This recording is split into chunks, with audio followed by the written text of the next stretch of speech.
ఉచిత ఆరోగ్య శిబిరం ముఖ్యంగా నా సోదరుడు నాలాగానే కష్టాలు పడి కారం పొడిని కన్నీళ్ళు పెట్టుకొని ఈరోజు కొద్దిగా ఉన్నత స్థానం ఖర్చు 10 రూపాయలు సంపాదించుకొని ఏదో ఒకటి చేయాలన్న సమాజానికి అంటే ఒక చిన్న సంగతి చెప్తా.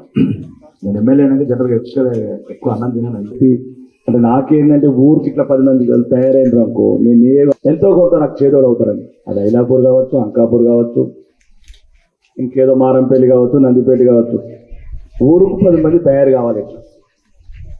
ఎంతో కొంత మీకు చేతనైనంత మీరు ఏదైనా చేత నేనేమన్నా మిమ్మల్ని అప్పులు చేసి ఆస్తులు అమ్మి నేనేం చేయమనట్లేదు.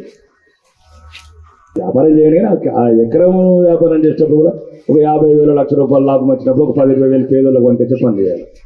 ముఖ్యంగా ఇట్లాంటి ఆరోగ్య సేవలకు సహకారం అందించే ఈ సూర్య ఆరోగ్య సంస్థ కావచ్చు, ఇట్లాంటి వ్యక్తులు కావచ్చు, సంస్థలు అనేది వ్యక్తులతో మొదలవుతుంది. ఇబ్బంది పడవుతుంది, అందరు మంచి వాళ్ళు అయ్యే అవసరం లేదు, ఒక్కడు మంచి వాళ్ళు ఉంటుంది.